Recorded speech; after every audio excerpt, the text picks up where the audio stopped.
Hello, everybody, and welcome to another episode of the LYS Cafe, live and direct to you, creating this space for women to grow and expand and share their amazing ideas, transformations, and the way they live their life. This week, we have the amazing Karen, who is actually known for being quite small with very bad jokes. She also asked to be called by Karen, not Kaz, which I totally get coming from Essex, because I hate it when people call me V or Ness, and I'm like, I don't even know you. And she also is a fellow lover of Latin American dance. I love it, Karen.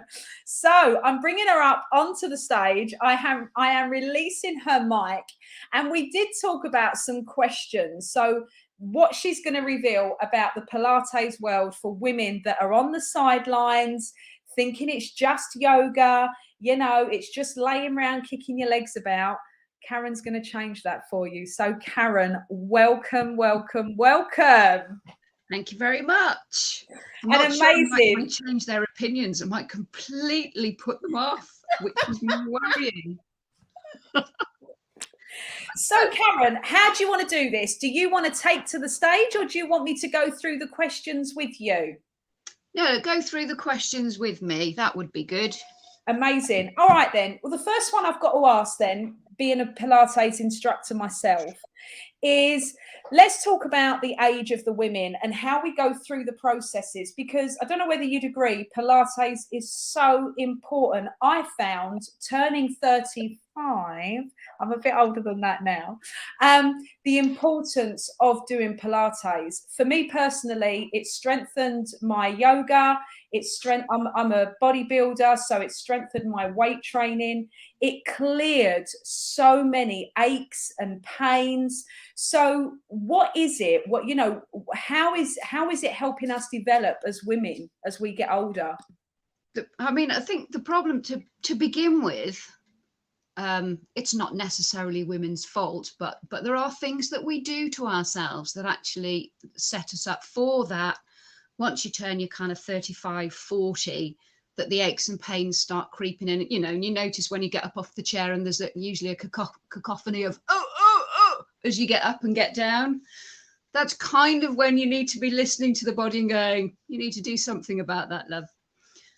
And actually, we've had the children probably quite young. And I don't know about you, whether you've got children or your listeners have got children. But there are times when there's a child that is ill, grumpy, doesn't want to be put down, and you end up doing things with one child on the hip. So, you're cooking and you've got one here all the time, whatever you do. And while you're doing that, what you're not realizing is that it's putting your spine out just a little bit every time, and then your muscles get weaker on one side and they're a little bit stronger on the other because of that. But that kind of doesn't show up while you're sort of in your 20s and your 30s with a child like that. It doesn't show up. It's not until you kind of get to 40, 45, and then you kind of go in, there's back aches and there's neck aches and all that kind of stuff. And then, of course, the other one that women are just horrendous at is when you go out, have a look. How many women do you see with a handbag that looks like an overnight bag, I mean, I did see a lady that I once worked with, and I went, Jesus Christ, why have you got an overnight bag? And she went, that's not an overnight bag, that's my handbag. And I went, what can you possibly have in there that you don't, that means you have to have such a massive bag? And I kid you not, she pulled out a makeup bag about the size of an A4 pad, so it's kind of like this wide, this tall, and at least 2 or 3 inches thick. And I went, do you use all that every single day? And she went, no, obviously, and pulled out 3 things. I went, so ditch the rest and just carry those 3 things. And she went, yeah, that's a good idea. Why do you? And the truth is, we just need to ditch the shit. 9 times out of 10, nobody cares if you haven't got your eyeshadow on or your lipstick on or your face is perfect. Ditch the shit. Give yourself less backache, less shoulder ache. Do yourself a favour. Yeah, because exactly like you say, nobody else cares. Nobody else cares. I mean, like today I've done my facial, I've put my face mask on, me and my daughter have done pedicures on each other. And it's like, I'm not getting dressed again to do my podcast. And I'm the same as you, Karen. You know, it's like, don't get me wrong, we're all business women. We've all got a side hustle. We're all moving into this new world. You know, the sisterhood is going to change it. Don't get me wrong. But we can't constantly keep on top of this perfectionism. And what role models are we to keep showing the youngers it's all about the perfectionism? Absolutely. Actually, you're when right. You're talking about the spine, and you're talking about the way the body changes for a female, I mean, the kid on the hip and then the bags is just the worst thing, isn't it? Yeah, absolutely. And that so sets you up for, you know, days, months, years. And, you know, there is no magic kind of pill for it. And yeah, I do know that you can, you know, you can go to the doctors and they'll give you tablets and all the rest of it. But seriously, do you really want to keep putting all of those tablets, all of those concoctions into your body when actually in an hour a week of exercise can just get rid of the whole lot?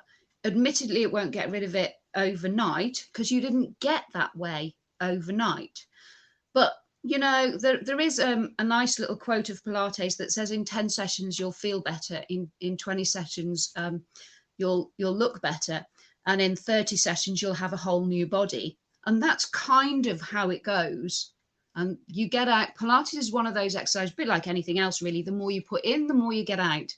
So if you really want, you know, you can use Pilates as fitness as well as coming back from injury or surgery, all those kind of things. It is an holistic therapy in that way. So it's just fantastic. More people should do Pilates, is my opinion. I tell you what, and how have you found, you know, what made you become an instructor, and how have you found it as times have come back since COVID? Because for those of you listening to us, ladies, the fitness industry was one of the last industries to come back through COVID. I mean, I remember when I got the call that I was allowed to teach again, and it was May, the 17th of May, 2021, that we was able to come back. So how was it for you through lockdown? You know, how did your classes pick back up? What made you become a Pilates instructor? Let me start with the what made me. There was two things. One, I was kind of already doing the Pilates at my gym, and I kept thinking, I really like this, but surely I wanted to learn more. There's got to be a harder level, because I used to like doing the weights. I used to like doing all sorts of things, Zumba and running around like a loon. But I'd kind of got to the level where I went, I just don't want to run around and get hot and sweaty anymore. And sometimes there was parts of Pilates that were really hard, and you really felt like you'd had the same workout you got in the gym, but you know, you do half the repetitions of something. And I kind of went, that I like that. I like knowing I've had a really good workout and my body feels stretched and kind of put back in the right place. And that's a really nice feeling as you go out. And the other reason I got into it actually was from having a car accident. And I went to, gosh, I can't remember the name of the people that you go to, physiotherapists. And she kind of went afterwards, because I'd got a problem with one of my hips, a lot of pain in the one hip, so much so I could barely sit still while I was discussing it with this woman. And she said, you know, I can fix it now and I can get you out of pain now, but the likelihood is you will have this for the rest of your life. And I kind of sat there and went, no, you know, I'm in my 30s. That's not happening. Don't have time for this shit. Get over it. What can I do to make it better? And she said Pilates. And I went, oh, because I'd given up Pilates because it was hurting me so much. And I kind of went, you know, I don't want to make it worse.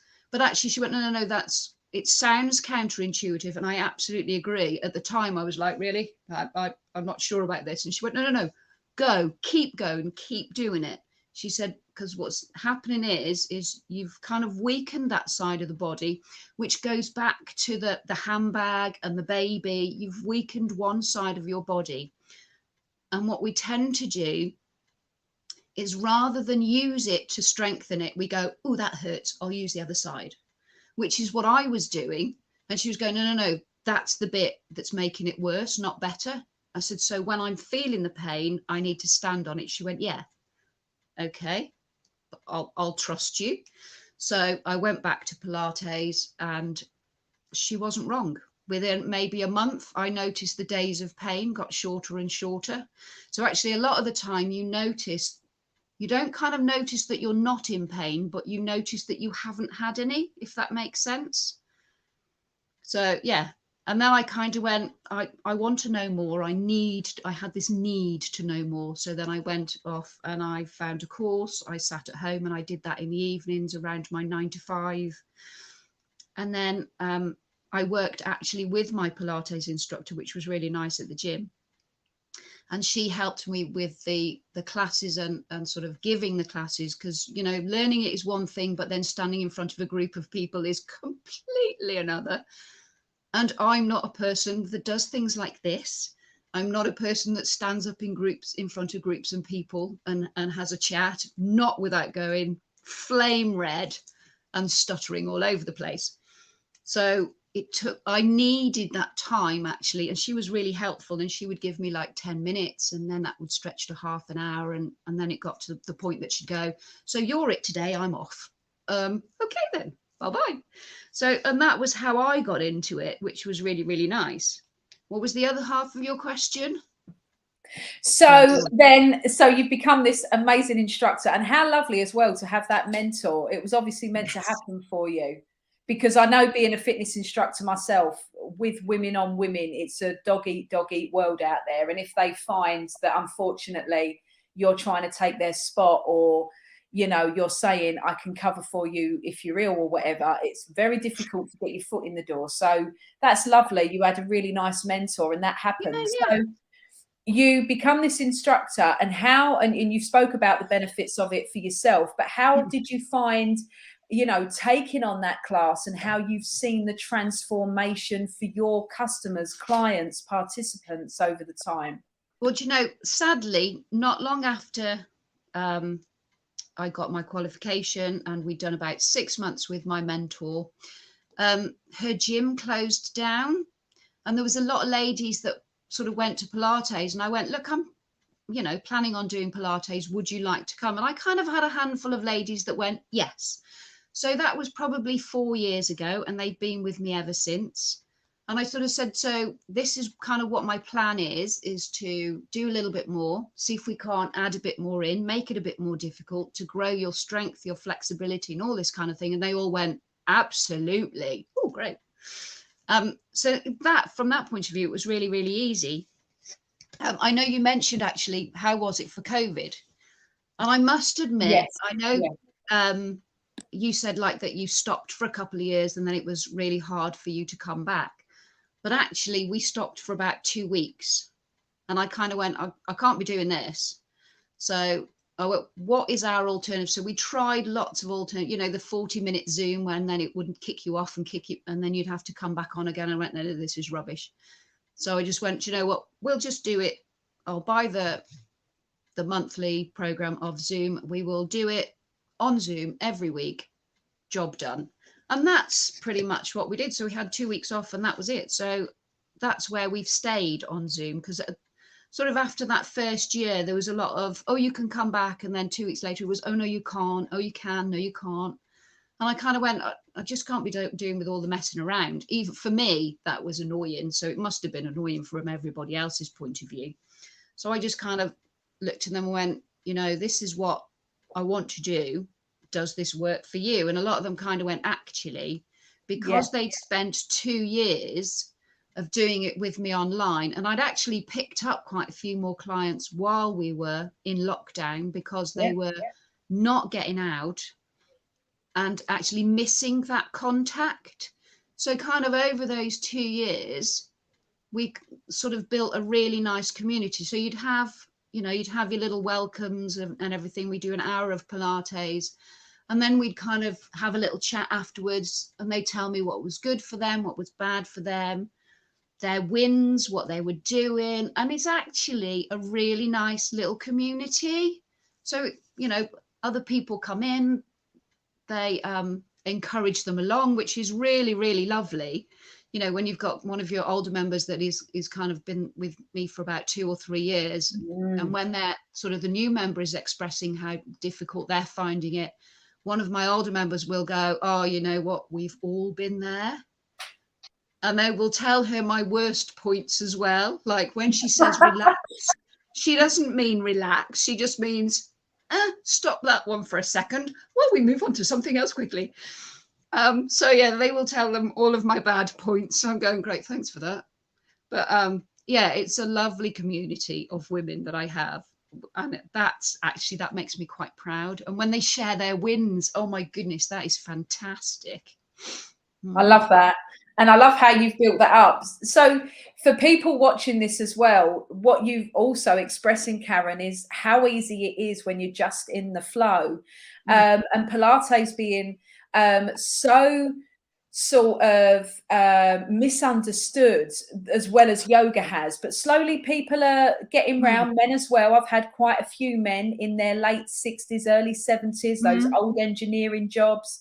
They've been told, you know, you've had the hip, you've had the knees, there's nothing more we can do for you. And they're joining their wives, which also I found, especially in yoga, it really sort of reignites their marriage. You know, the amount of women that have said to me, we haven't done something like this together for years, and that they might well be having their own life, but they've met up together at the studio and they're training together, and that's nice to see as well. And I love how you've built up this community. So when things flow and you're supposed to be where you're supposed to be, this is definitely, you know, for you where you want to be, and to have that love, because it's very difficult, isn't it, to have that love and to watch those people grow it with constant compassion and integrity as an instructor, same time every week, those days. You know, it can get a little bit, sometimes you do fall out of it, but clearly not, because you're living on that vibe. It's what you're supposed to do. So you're I think the online classes actually have made that more of a community than the one, you know, the in-person classes go into that face-to-face class, because a lot of the time you'd go, lovely, great, and they'd all be getting so busy getting themselves together, and then they'd be walking out the door. Then actually we didn't stop and have that chat. You know, how are you? What have you been doing? Absolutely. So you've got to get out of the studio. It was more of a lonely kind of thing, is to actually turn up, see the women, do the class, and off they go, than it is to sit there and, you know, have that little chat at the end of the day. Yeah. So this rolls beautifully into one of the questions we spoke about was, how do you feel this, not only your community, but Pilates in the 21st century itself as it is now, and how it's serving women and their mental health? Yeah, that is one of my things that I think people don't understand, that Pilates has such a, you know, a wider reaching kind of thing. I think everybody knows that it's, you know, it's wide, well, I assume it's widely known that it's good for people's strength and flexibility. And actually a lot of women go, oh, you know, strength is they kind of equate that to building large muscles, which it isn't. It builds a very nice, neat frame, so it tightens everything in, but it makes your body stronger. So we probably ought to find a better way of describing that, but it's not big, bulky muscles. And the thing is that actually nobody talks about the mental health side of it. And that's probably one of the most important things it has, because Pilates is quite specific. It's a little bit like yoga in that you have your breathing patterns of, you know, specific ways of doing things. And Pilates is very similar to that, you know, you kind of inhale and exhale, but at the same time, you're doing that movement. And it's that part that's really important. Pilates focuses on the mind, body and breath connection, which is the concentrating on the movement, concentrating on the breathing. And while you're doing that, the brain's going, hang on, I've got all of that stuff to do, but it's having to focus. So it's really making the brain focus on what you're doing right now, right here, right now. And everything else that's going on in your life, trust me, has to sit there. Because I kind of noted that for myself one day, a couple of years ago, and I was going through redundancy. And for me, I'd never been through that. And for me, it was quite devastating. My son was 17, 18, and I was single parent. You know, I was the only person keeping a roof over my head. And your brain quite rightly goes into, who's going to keep who's going to put the food on the table? Where are you going to live? And the worst possible catastrophizing was going on. And I got to it was my Pilates even on that very same day. And I kind of went, I don't want to do it. But I thought, you know what, these people have paid. They're relying on me to turn up, go. So I did. I literally felt like I was dragging myself in. And I did that, was sort of going through the motions of doing the Pilates. And then I kind of realized that actually I could feel a smile on my face, and I felt a little bit lighter. And then I kind of got to the end, and it was a complete transformation. I honestly felt like I needed a lead weight on my foot as I walked out, because I didn't feel like I was walking out that room. I felt like I was floating out. So while I had the weight of the world on the shoulders when I walked in, it was completely gone.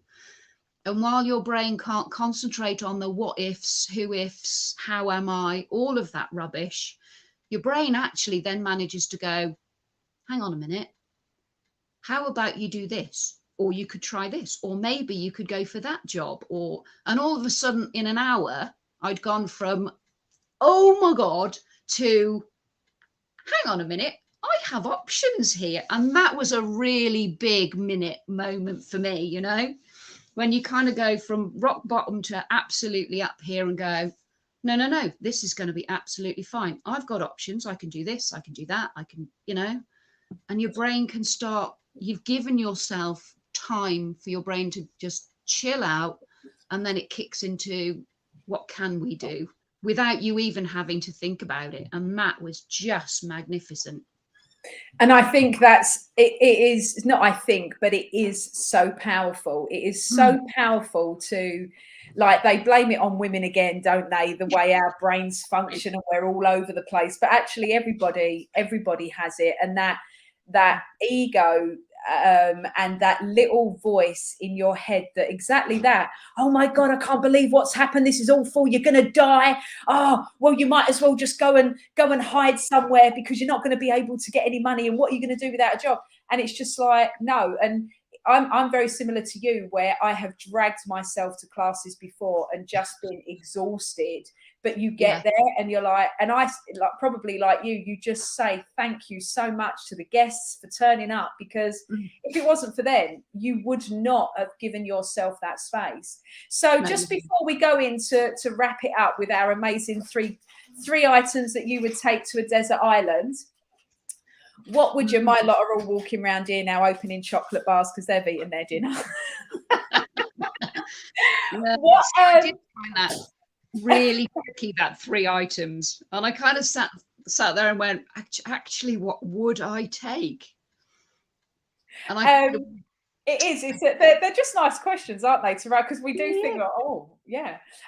So just before we go into that, I have to ask, where you've been able to grow your community online, and where you've been able to step out into this new transformation really of yourself, how has it been serving you now? How are you feeling with your new job, the transformation that's taken place with the years of you working through Pilates? How is it serving you now in your next phase of life, or in your next season, we're supposed to say?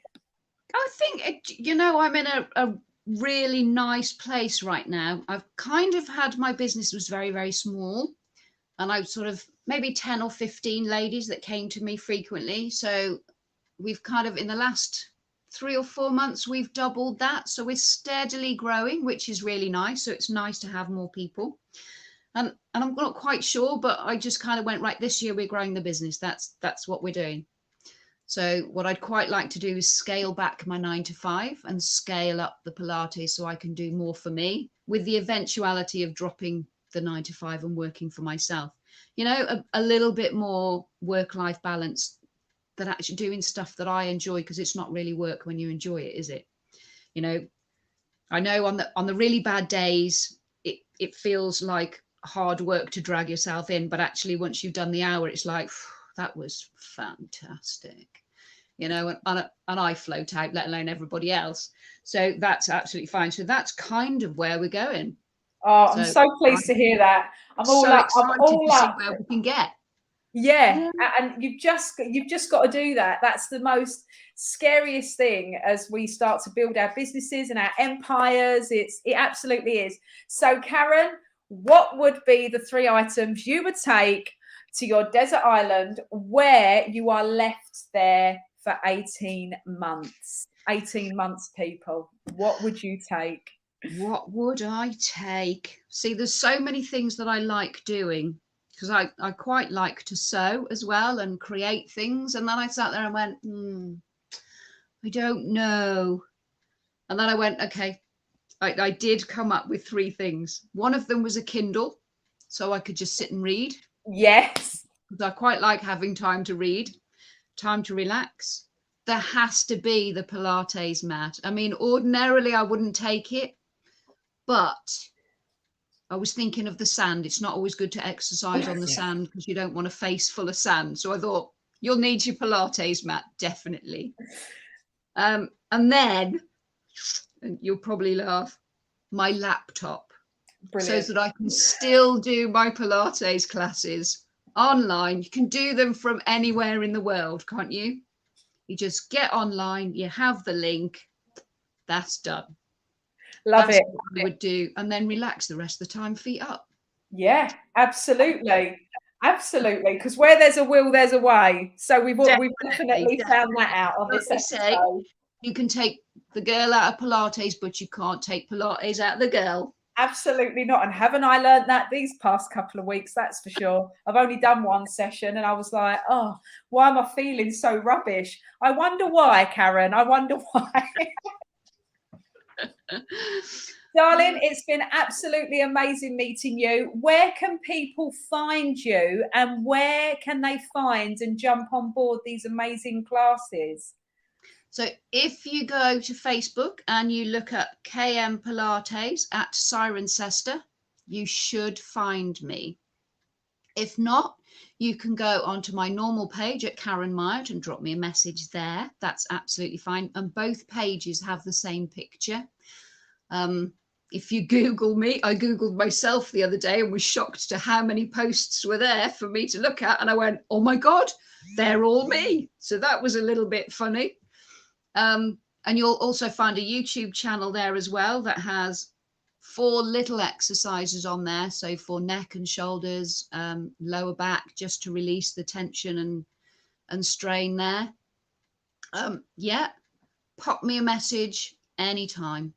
Or you can get me on my email, which is kmpilates.siren, CIREN, @gmail.com. And I would love to see you on one of my classes. Yes, absolutely. And also what we'll do in the notes is you'll have all the links and everything in there. And if you do want to reach out to Karen, then of course you can just follow the links on the on the promotional video. And of course, straight away, go to Google KM Pilates. It's scrolling down on the bottom of the screen for you. Karen, it's been amazing meeting you. We're going to say goodbye and enjoy your weekend. Thank you. And we hope to see you again soon, if not in class. Yes, indeed. That would be so cool. Take care, darling. See you soon. Cheers. See you soon. Have a good weekend. Bye.